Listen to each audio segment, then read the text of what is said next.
and welcome East of First. I'm Isaac Ambrose, here again with Trevor Valise. What's up? Yeah, thank you, Trevor. So today is actually the first time since I started doing this podcast, which hasn't been that long, but Kofi, very confusing news. He provided you the first big scoop, right? Not scoop necessarily, but the first real hot button debate topic we can get into. First something to talk about besides projecting the starting five in 6 months or whatever. But so Kofi's coming, he's keeping his name in the draft, but he's also entering the transfer portal. But there's also possibly rumors that he might stay, but nobody really knows. But he also, fact is that he made money before it was okay from the NCAA to make money. Yep. So there's going to be something there. That's going to have to be worked out no matter what. Right. If he's returning to college in any sense. Illinois, elsewhere, God forbid. I mean, everybody automatically thinks he's going to Kentucky. That would make the most sense. And objectively speaking, if I look at it from an outsider's perspective, I'm like, oh, yeah, go join Coach O at Kentucky, and you will get more national attention because nobody gets more national attention than Kentucky. Yeah, I mean, just look at last year. They were, 8-25? And they still always Guess played. what? Yeah. Every game was on ESPN. Yeah. Game day went there later in the year, and I know they didn't because it was COVID, but they had some type of coverage. And it was like, Kentucky's 8-12. Why are you making this the primetime 7 p.m. game? And it sounds, I feel like Kentucky would almost be it would almost be like the G League of the G League for Kofi, because I'm sure endorsements wise too, Kentucky, you probably can make just as much as you could anywhere at any other college basketball school, 100%. I'm sure. I mean, they have their own, don't they have their own dorm room just for the players? It's I'm pretty sure it's like a players lounge building so that they never have to interact with anyone other than themselves. They've got, all that stuff. That wouldn't surprise me. And just with the lack of, I've been to Kentucky a handful of times, the lack of pro teams down there too, Kentucky basketball is like their pro team. So they get treated like gods down there. It's going to be a big news story with the 2 Illinois assistants going there. I think we were texting about this earlier, and I was just frustrated at work, the last couple hours sitting there thinking about it, and it sort of felt I had memories back to when Adam decided to leave, and then obviously Iowa's for sure leaving, and then we got the news that the coaches left, and now it's felt like this lull. I haven't been very disappointed in the past few months. It started to set in. Yeah. And now this happened, but I don't really have a ton to say about it. And it doesn't seem like something Kofi would do. I don't know. The Adam Miller news doesn't insanely surprise me because of rumors we heard about Adam Miller and his situation. The Mark Smith stuff didn't really surprise anybody, I don't think, as much. Kofi seemed like a guy that loved orange and blue. He came here after the Florida Atlantic game, so it's not. I really don't think he was just coming here for his name to blow up.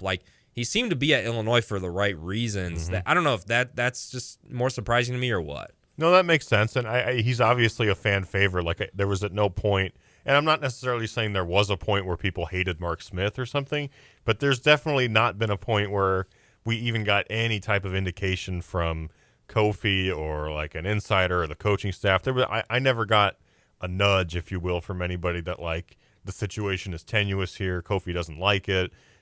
These were his guys. Kofi seemed, as much as Brad pushed him, I remember him specifically saying several times that he liked how much Brad pushed him in practice and in games. And, he was giving everybody big bear hugs. I never really got the sense that, he was waiting to get out of here to go to another college program. I get the idea that him waiting to get out of here because he's eager to go pro and earn that money, if you will.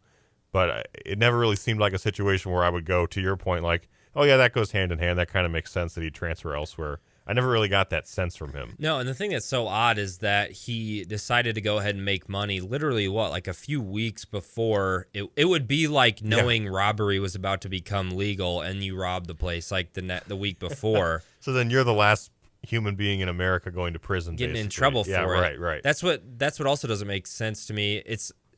And when a week or so ago he said, again, I'm 100% in the NBA, he basically doubled down on that and it wasn't going to be an issue. But now if he decides to come back, the NCAA doesn't seem like they ever really make decisions that make sense. So I could definitely see him getting in trouble, and it would be difficult to transfer.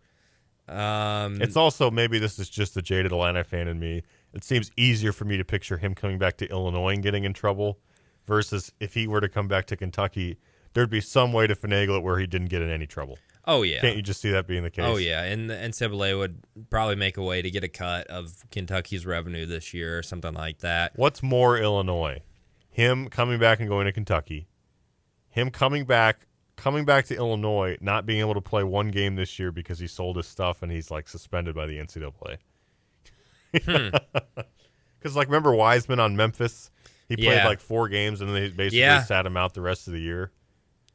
That would almost be more brutal to me than him just going to Kentucky and succeeding there. Yeah, I think it would be worse for that because you're probably I don't have like really hard feelings for Kofi, even if he does go somewhere. Like, yeah, it would suck that we lost our our best assistants and then our second best player last year, which would be the best player on any other team, to Kentucky, who's like the big blue and they have everything going for them already.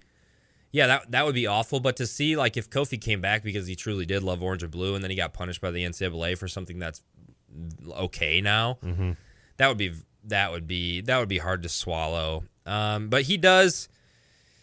He definitely should come back. I think he could benefit. I agree. Off this extra year of college and making a lot of money, and I'm sure he does have his family, or he wants to support them and probably just get started on this professional life, which now you can basically in college. So, do you think that Kofi can kind of mend this this weirdness if he does decide to come back?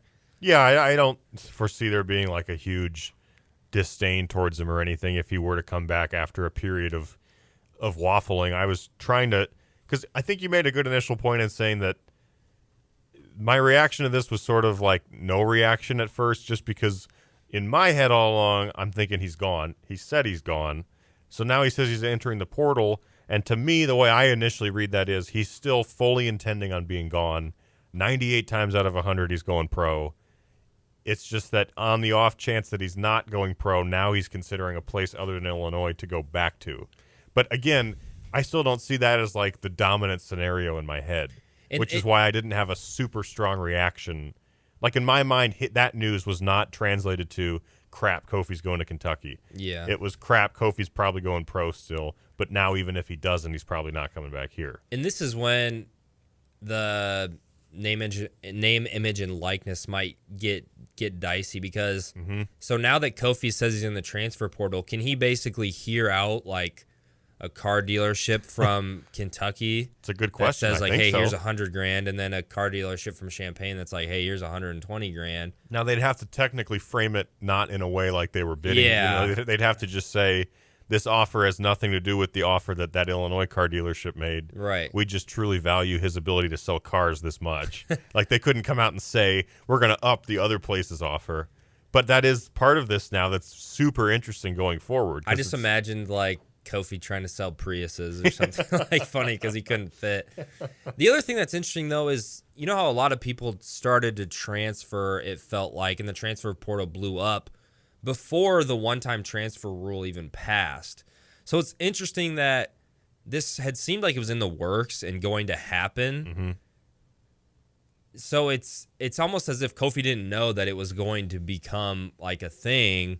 Right, and it felt like everybody knew the buzz going around that it was going to be okay, just like the one-time transfer rule became a thing.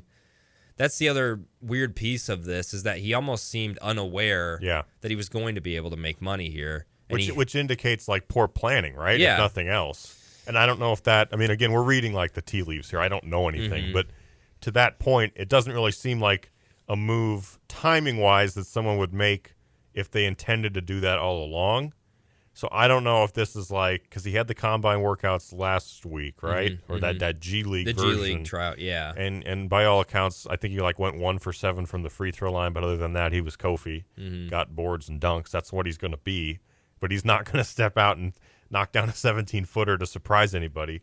So I don't know if like after the feedback from that, he started to rethink the process. He started to think maybe I should come back for a year. I don't know. But to that point, it definitely seems like more of a like a gut reaction or a scramble to do this than like a planned thing. Because if it was planned, obviously the question is, why would you plan it why would you sell your gear 2 weeks before you could legally sell it? Why would you suddenly come back now having known what was going to happen with the NI and all that stuff? And every time I get a little bit upset or frustrated, and I'm only 23, I think, you're 24? Yep. Okay, so we're not that old, but like just think about making big decisions like this when you're 18 or 19. You're going to get some of them wrong. Oh, I'd 100% screw right? up. You're going to do so. We're putting all these huge decisions and getting frustrated at, again, like 19-year-old kids. So yeah, I don't think any of us made 100% of the right decisions for our future at the time, and probably were wishy-washy on a lot of these things. Now, the interesting thing for me too is Champaign. This name, image, and likeness. It's likely that they'll make money off the likeness. Okay, yeah, there you go. And Curbelo came out today, I think, U of I Community Bank or whatever. Yep, the credit union. Credit union, yep. Sorry. So a lot of people are going to be opening accounts there, I bet. It's kind of funny because you have a guy like Trent which we love Trent. He's sort of that hype, that's cash guy. And I saw he was doing sponsorship with like GoPuff and something else. And then Curbelo, who seems to be more all about like the basketball and he was doing a deal with a credit union, the bank. So, but so I'm sitting here thinking, if you have a kid, before this all started, if you have a 17-year-old kid, right, and you fly him out to USC, and he sees a campus like that, probably sees some, attractive cheerleaders walking by, and it's 78 degrees and sunny, and then you bring him to Champaign, and as awesome as Champaign is, and I love Champaign, most of the trip here he sees corn, right? Yep. And there's still a lot of fun stuff to do, driving by the field and Grange Grove and everything. But I'm saying normally it seems like a no-brainer for a kid like that. He's going to choose the warm weather with, the more attractive campus and everything. Now, if you have Champaign where we can get some good advertisements, you have a chance to compete against campuses where you normally would lose out on certain battles. That's a great point, because this is they're trying to push as hard as they can that they're on the forefront of the NIL thing. Yeah. I know that the NCAA and states are following suit, but their point is we were the ones that they're following suit of. This is the state that first legalized this. We have opportunities here that you wouldn't have elsewhere. And suddenly, we're joking about it kind of, but it does become like a bidding war. Yeah. In a sense, right? Where like, not that you're saying this specific business will front your education or anything like that, or your basketball career here, but just the idea of like, maybe after a year of having done this, they have specific numbers that they can show and say, each player on the basketball team averaged X amount of dollars last year from sponsorships. You will, if you come to Illinois, you will make, $26,000 more than you would if you came to school X or school Y. And that's, I can only speak personally, but I would gladly go to a school in a cornfield if they told me I could make on the side $100,000 versus a beach school where I couldn't. So that is a big deal to kids. And obviously. There's only 11 states that have done it so far. I think so, yeah. So I feel like you're almost forced to do something like this, because if you say to a 17-year-old, hey, here come to Indiana, but we can't pay you anything. Right. Like, we'll give you a scholarship, right? But come to Illinois, we'll give you a scholarship and you have opportunity to make $100,000. It's like, well, shoot, I'm going to go to Illinois. And that's probably like the automatic follow-up question to a kid who's visiting a school that can't offer him that. Yeah. Like, this all sounds great, Coach, but I'm looking at school Y and they can offer me $50,000 and you can't. What do you have to say about that? And it really seems like, talk about a tool that could be used for the coaches. I don't know, maybe like a Coach Cal or whatever. I don't know him personally, obviously, but he seems to have that reputation of being kind of like sneaky and like doing things he probably shouldn't do. For somebody like that we might think isn't all about developing young men and making them who they are and everything.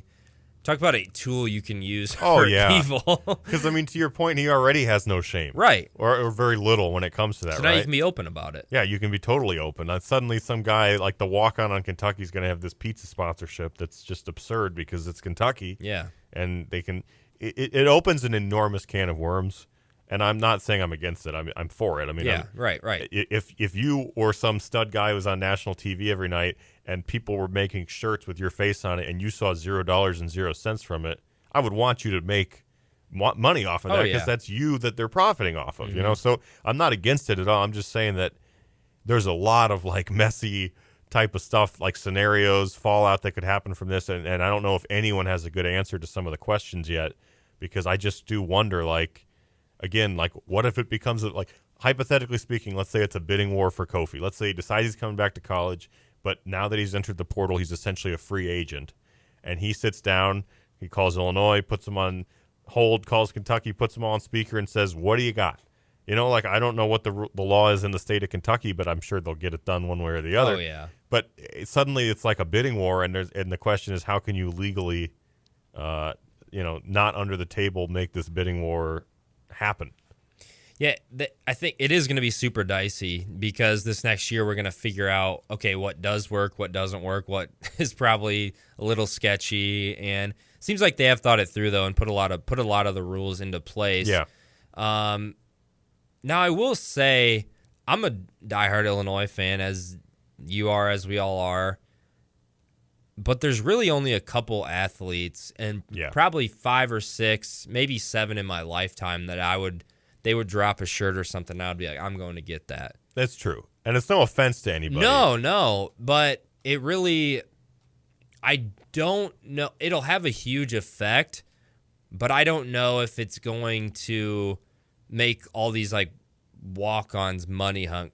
I really don't know anybody who's going to go buy a shirt or something that has a walk-on's face on it. You're not going to go spend hundreds on Edgar Padilla? No. Is that what you're saying? But, I mean, all the power to him if he wants to try to make the money, and he can. I mean, he would make more money doing that than he would be sitting on his butt playing video games. Yeah. But I really don't think we're not going to all of a sudden have the walk-ons walking around and driving Lamborghinis and everything. Yeah. I think we've probably overestimated just because there's such initial hype with it. Like, I saw some people discussing on Twitter, like, is it going to be a locker room problem if this guy's making $500,000 and this one's making $300,000, and then the guy in the back is only making $100,000? And I'm like, can we slow down with this? Like, do you understand how much money it would take to generate $500,000 in like personal ad revenue? I mean, that's a lot of, and you also have to think about like, how does that conflict? Like, they're already busy as heck, right? I mean, we hear about, and I'm not saying it sounds like I'm complaining, I don't mean it this way, but we hear about what busy schedules they have and how it's hard to maintain and balance everything. I mean, if you're really telling me Trent's going to go out and get 25 sponsorships, he's got to be at car wash openings, he's got to be doing this, he's got to be at the burrito place at 7 p.m., he's got, scheduled Zoom cameo appearances with guys from 10 to 11 p.m. I mean, I'm curious to see if that, it shouldn't, but if that, like, infiltrates their work or school schedule, has to somehow right? Not, they have to make it not conflict with, like, practice schedule. Right, like, and you everything. can't, someone couldn't be like, hey, coach, got to go open that grocery store. I'll be back in an hour. Right. Or got a Zoom interview. I'll be like, no, that's not going to fly. And somebody's going to try it. Oh, absolutely. But there's going to be a lot of things like that. And I would say, regardless of how you feel about it, that's how it is in the pros. I mean, one guy's making $10 million, one guy's making $2 million. They'll work it out. Right. Again, I think we're over exaggerating the amount of money that will be generated and the amount of like petty salary fights between these guys, because some of these guys aren't going to make very much. And of current Illinois athletes, if they all dropped like a shirt or some shoes or something like that, who would you go like rush to buy something for, even, or buy it online? Yeah.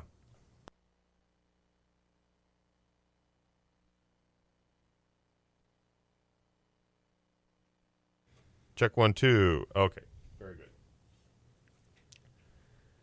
I would probably get like a Trent Cash shirt. If he makes a shirt that says like that's Cash or something, I'm buying one of those. And I think that for me would just be more the memories, or because you think back to the Michigan game, correct? Mm-hmm. Yeah. So I'm thinking back to when we whooped up on Michigan without Io, and then obviously to support a guy like Trent, but I'm doing it less to support them and more just because that's a cool shirt from a cool game. And like you said, like, it's no offense to them.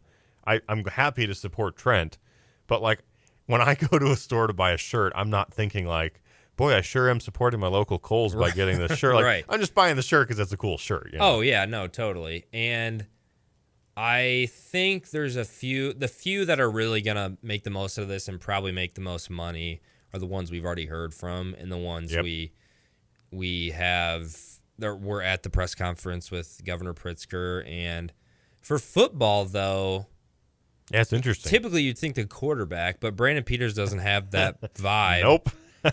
I would think if Isaiah Williams blows up and turns out to be an awesome wide receiver, he would probably be one, because he's that guy that committed and he's been here for a while and we've been waiting for. If Beeson somehow, starts to blow up. But it's got to be a name that you already know, though, right? Yeah. Like, I find it really hard to sit here and say, and again, it's no offense to anybody, but I just find it hard to sit here and go, I don't know, Blake Gerasati or somebody else. Like, I don't think they're suddenly going to bloom into this, like, incredible guy that everybody's dying to have on. For me, it's like in 15 years, if you pull that shirt out of your drawer, you're going to remember a lot of Trent because of what he's done here. But if you pull out, Gerasati or a Doug Kramer or whatever shirt, you're going to be like, he was a solid player.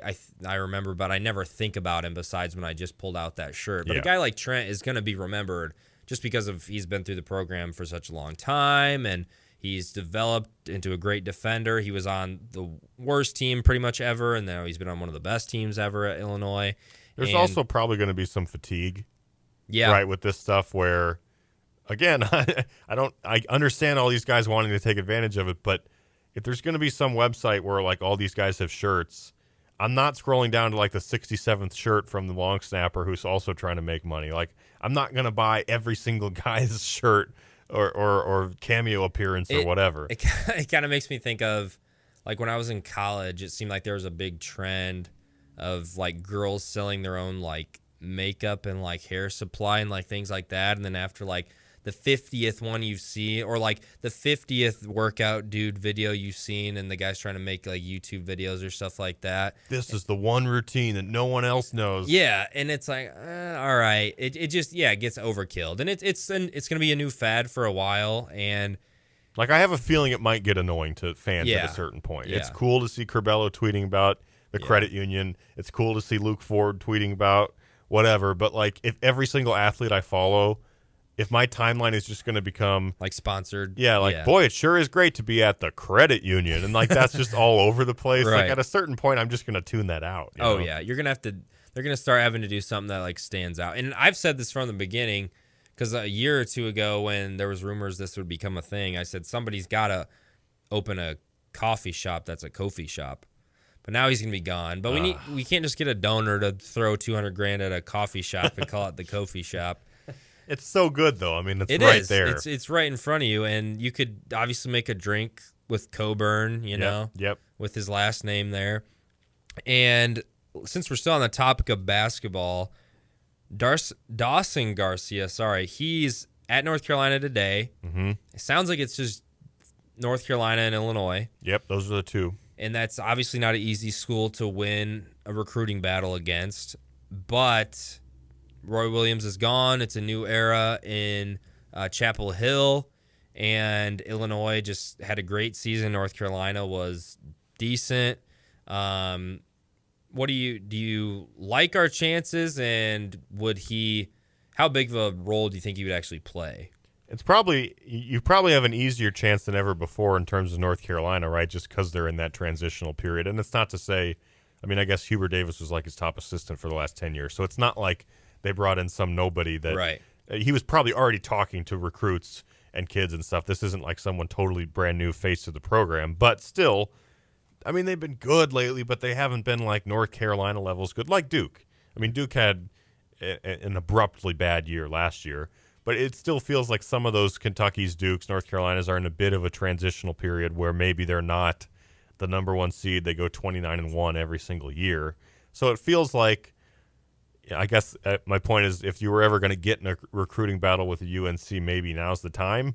Yeah. I don't know. I mean, Illinois is in no less of a transitional period when you look at the roster turnover and the staff turnover. So I'm not saying that, they have some much better sell than North Carolina does, but it feels to me like they at least have an equivalent sell, which is something that maybe you couldn't say 5 or 10. And I know you couldn't say 5 or 10 years ago. And at this point, we've we talk so much about transfers since it's become more of a thing the past few years, and especially now with the free transfer rule.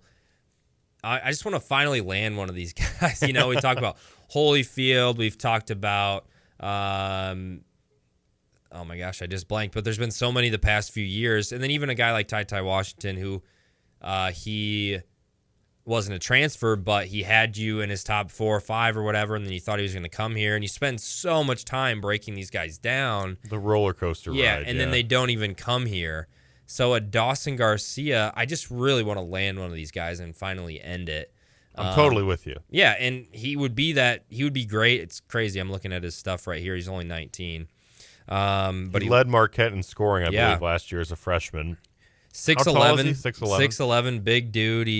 He would be like the perfect 4, and he could play the 5 as well. And he's technically put his name in the draft. Yeah. I mean, he's not going. He pulled back out, obviously. Right. He's not going. But just the fact that even as a freshman, he's sort of in that realm of that top tier of player. I mean, this isn't a guy who's going to be like a developmental, no offense to Coleman Hawkins or anybody, but like he's already light years ahead of those guys. Right. Yeah. This is like an automatic starting lineup type of guy. He's already it's like in the NFL, would you rather draft Justin Fields or bring in a guy that's already been playing in the league for a while?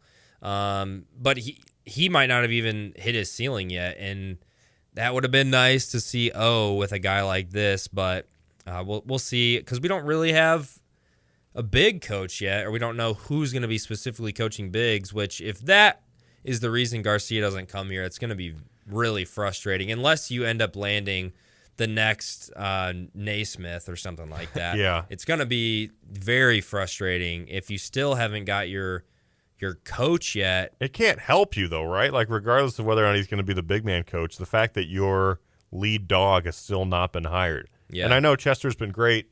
Jeff's been a mainstay on the staff for years, so it's not like your staff is in turmoil, but just the fact that you have that main position, that Orlando position, still vacant, even if you know who it's going to be.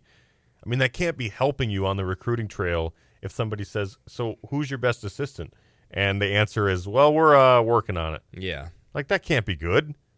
It's dragged on so long now. And I wonder if Brad knows who it is, or who it's probably going to be in the back of his head, and he's just like, what, screw all these guys. Like, sitting there talking about it, worrying about it all the time. I can definitely hear him saying that, no matter what the Maybe situation. with a different word. But transitioning into football a little bit, which there was actually some news earlier this week. I can't say it was good news, but it wasn't necessarily bad news, because they were pretty much all Lovey guys and guys that probably weren't going to make an impact here. I know a lot of them chose you because their other offers were like Eastern Michigan and Northern Illinois. And that's not hitting on those guys, but that was the Lovey style, right? Yeah. Offer the Bowling Greens of the world. And no wonder they commit. And then we sit here and talk about it, and it's like, oh, well, there's probably a reason why Illinois is the only Power 5 team to offer them. Mm-hmm. And now it turns out, surprise, they're not cut out for it. Yeah.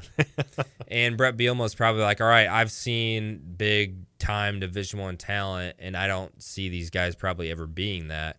Now, I think offensive line depth, it might help, but again, how much of those guys, if you knew that those guys were going to come in when somebody gets injured and play, and they couldn't play up to Big Ten level, then it's probably best they go and you're able to fill their spots with guys that you think can play up to the Big Ten level. And you didn't lose anybody. There wasn't anybody that left, and I was like, oh gosh, none of those who left started every game. No. None of those who left were on your, I don't know what you call it, but like starting lineup. You know how the announcer, the PA guy says everybody who's starting. None of those guys were guys that left. I think the name people maybe stuck to was Kyron Cumby. Yep. Just because speed athlete, I think he broke like was it like Texas high school track record or something? Yeah, he was blazing fast. Super fast, sort of like a DeAnthony Thomas kid that people were just kind of infatuated with. But again, that all sounds great, and it's easy to fall in love with that. He's had 4 catches in his career for 21 yards. Yeah. He returned punts last year and did nothing. So, I'm not saying be gone, like we're better off without you. I don't know if that's true, but I'm not going to sit here and go, that's a big blow to this team's speed and depth, because I don't know how much he was playing anyways. And it makes you really just curious about the judgment of, Lovey and the coaching staffs on who they brought in. And maybe they just took big reaches and thought they could develop people. And again, this isn't like completely hating on these guys, but if you haven't developed and blown up by this time, then maybe Bielema was just like, hey, this is where you're at. You're probably not going to see the field as much this year, and if you want to transfer, that's totally all right. And frankly, I was surprised because before this, he had no transfer. Yeah, he talked basically everybody into staying. I mean, he returned, like 22 super seniors, and the only ones that didn't went drafted. Yeah. Imator Bebe, I know he didn't get drafted, but Kendrick Green and Hobbs were the three that didn't return, but that's because those three were interested in the NFL and the pros. It's not like they were interested in going to... And wouldn't that be the most Nate Hobbs or most Illinois thing? And hopefully he does awesome in the NFL, but he got drafted, sixth round, fifth round? I think it was fifth by the Raiders. His last season here was pretty bad. Yeah, he got cooked a lot. So that would be like the most Illinois thing ever for him to go to the Raiders and somehow work his way into like the starting lineup and be a solid corner in the NFL after having a rough year at Illinois. But then don't forget that he'll, on the Sunday night intro, say like his high school. Yeah, not he won't University say Illinois. Who did that recently? Or there was somebody, I don't know who it was, that there were several players that basically said something other than Illinois, even though they went to Illinois, just because, Illinois is 3-9 when they're saying that. Why would they announce they went there? Right. I think it was Corey Legit. Yeah. Which Illinois, for some reason, has had a successful D-line reputation in Whitney the NFL. Merciless. But a lot of them weren't that, Smoot. There's just been a Jihad Ward. Yep, Ward. And then I'm sure you're going to have, I think, Owen Carney's going to get drafted. Yep.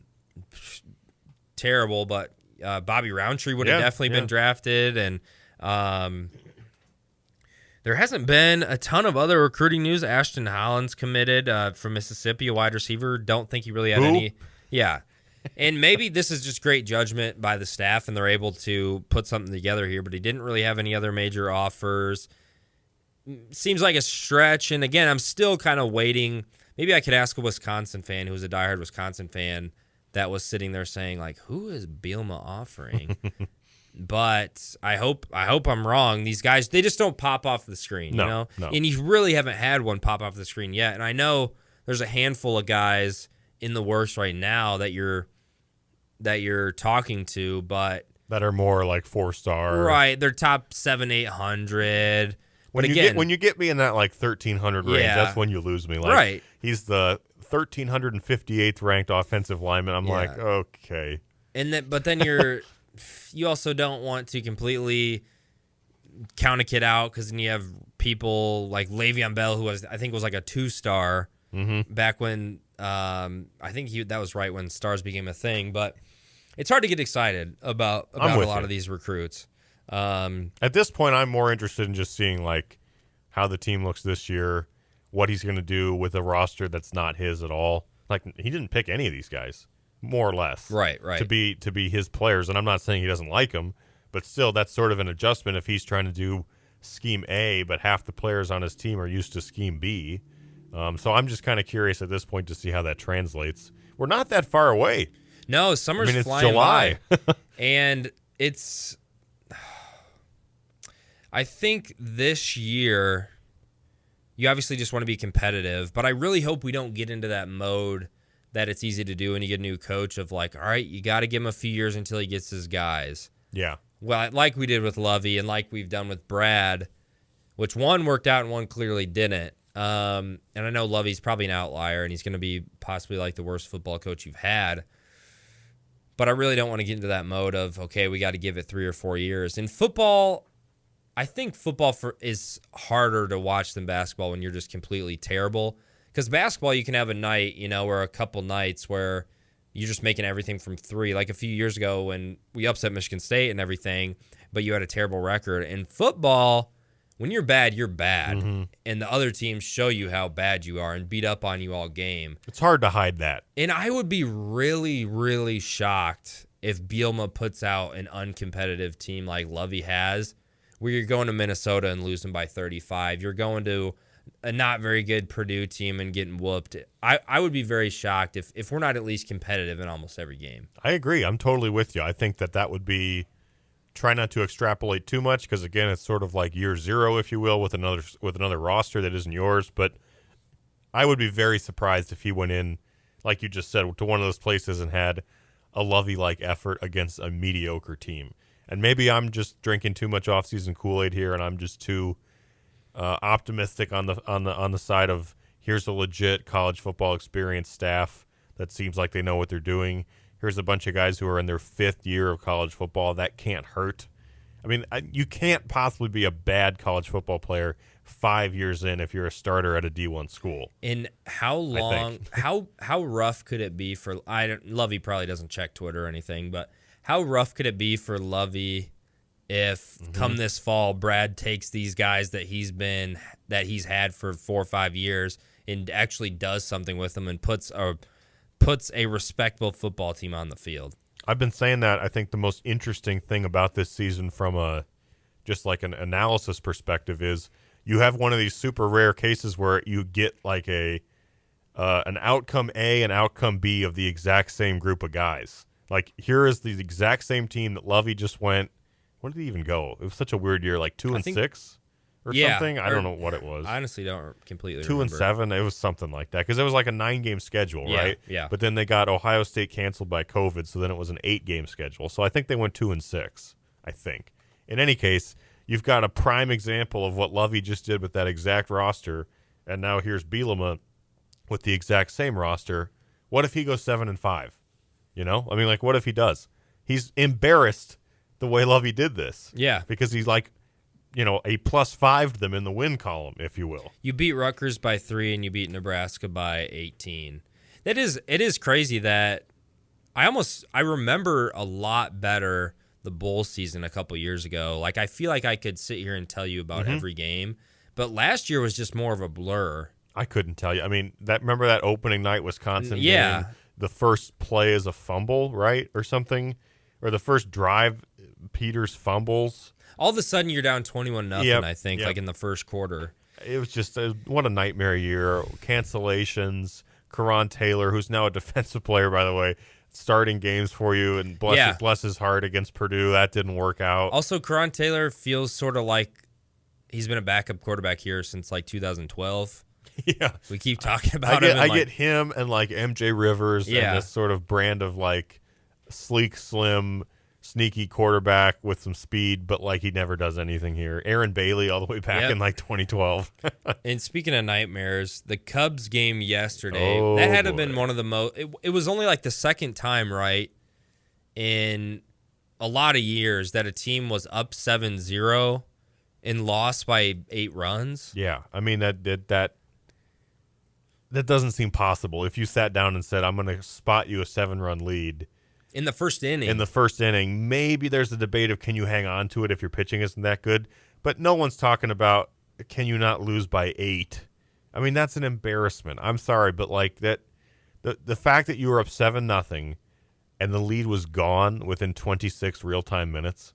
And who was pitching for the Brewers right away? It was some scrub who'd never pitched before. And then did he get pulled? He got pulled like 4 batters in when it was 5-0, I think. And then 2 other runners that he led on base scored. And I only know it was his first ever start because in the box score it said his ERA was like 102. And it only balloons like that when it's your first start. Right. Because obviously the average is not going to be good if you only get 2 outs and you give up 7 runs. But, oh my God, I mean, you could not write up a worse way to lose a game that is more emblematic of a bad losing streak you've been on than blowing a 7-0. 7-0 in baseball is like 31-0 in football. Yeah, that would be like similar to what was that that NFL game where it was like, I think like 32-3 and they came back and lost. Or that's especially right. More times than not, I feel like it goes the opposite way where the Cubs end up winning like 18-1 instead of the first inning is a completely different story than the rest of the 8. The Brewers, I think, at one point were like plus 6,000 on the FanDuel line. In other words, like if you put $5 on the Brewers to win when they were down 7-0, you would have won like $700. And that's one of those what we were talking about today. There's probably some idiot out there, or a billionaire who we were saying put $5 on that, and now they're buying steak dinner somewhere because they were lucky enough, and then we'll sit here and do research, or I will do a parlay that's minus 700 and lose. Yep. It just, when we discussed it, not to slide right into betting and go over Cubs, but we discussed it earlier. It's just one of those things where, like, anybody who wins, you see it on Twitter or you see it on social media or whatever. This guy put $5 on these 6 things and won $16,000. You just said it. There's 2 examples. One, he put $5 on so many things that he blew $5,000 that night, and he's a millionaire, so he can do it. Or 2, he's just an idiot, and he went, eeny, meeny, miny, mo, these are the 5 things that are going to happen tonight, and it hit.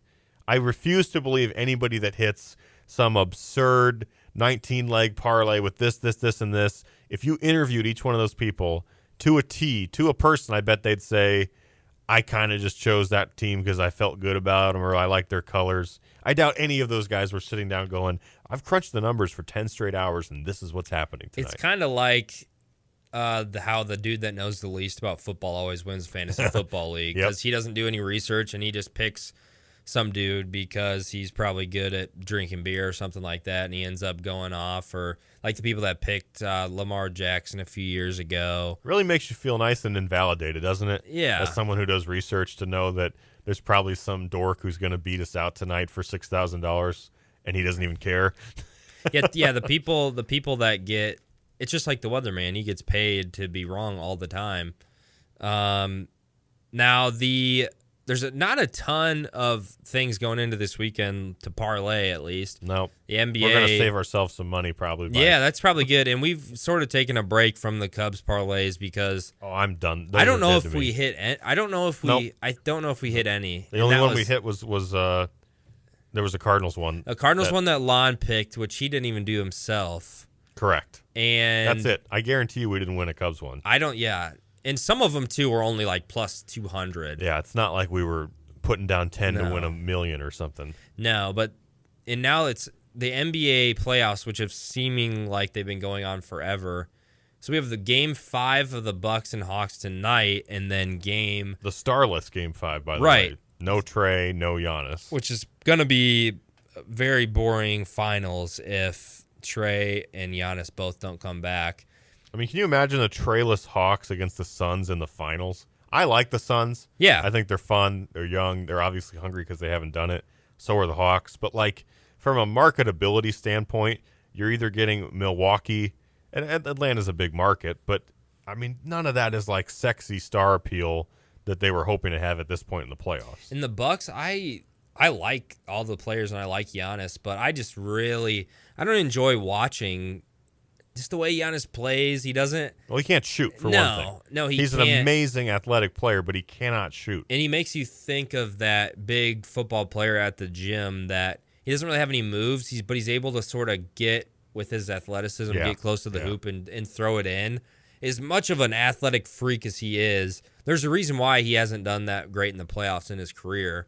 And he can't make a free throw either. No. So that doesn't help if you're in a clutch playoff situation, they know they can just foul you, and 9 out of 10 times you'll miss. So if you had to put $100 on the Bucks or the Hawks in the series right now, what would you do? Because we'll know by Monday. I'd honestly lean Hawks. I know that's probably just that maybe that's a riskier proposition, but I like their core minus Trey better than Milwaukee's core minus Giannis, which maybe that's a controversial statement. I mean, I know Middleton's really good for the Bucks. Drew Holiday. Holiday's really good for the Bucks. I would say just talent-wise on paper, the Bucks roster is better. Yes. But it's like they don't know how to play without Giannis. Because even when they had Giannis the other night in Atlanta, keep in mind, Trey was ruled out for that game.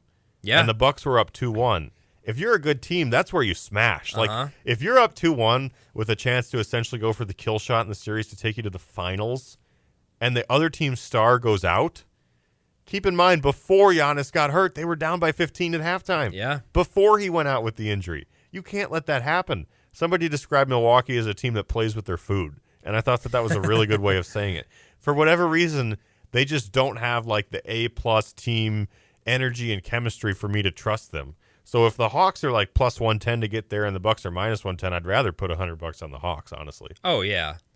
And sort of to wrap things up here, we kind of cut off the Cubs talk, and I mean, sorry, I really transitioned right No, into... you're good.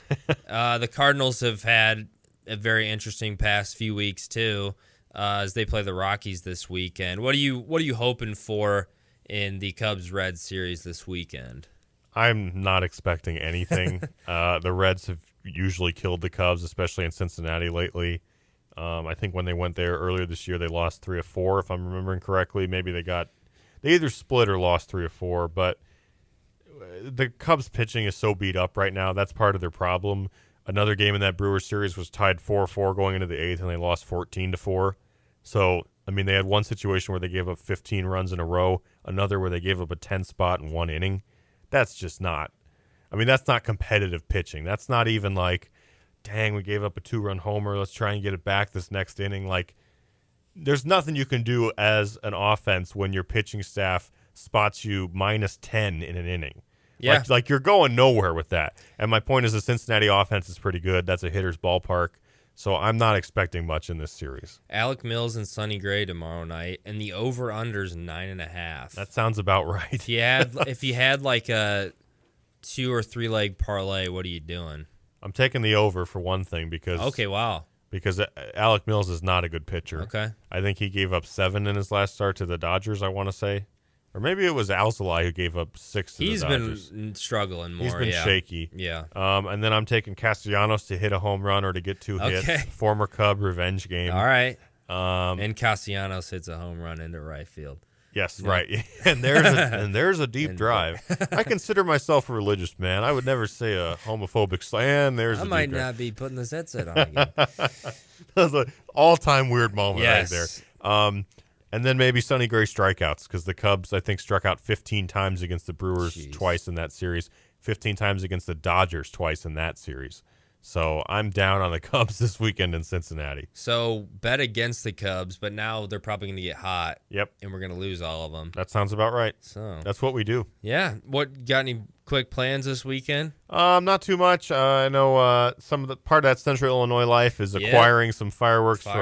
From states that do allow you to do those things and setting them off. So I think that's the only major plan. There you go. It is hard to believe it's July already, but Trevor, I really appreciate you being on, and it was fun. We'll do this again soon. Hoping to get Lon on next couple weeks, and that'll really drive up the downloads and the ratings, I'm sure. Lonte. Yeah. He comes with his automatic boost. We could probably just hear about his 4th of July weekend, I'm sure, for a whole that would be a episode. podcast in and of itself. Yes, yeah. But, all right. Well, thanks for tuning in, and this has been East of First. Thanks for listening.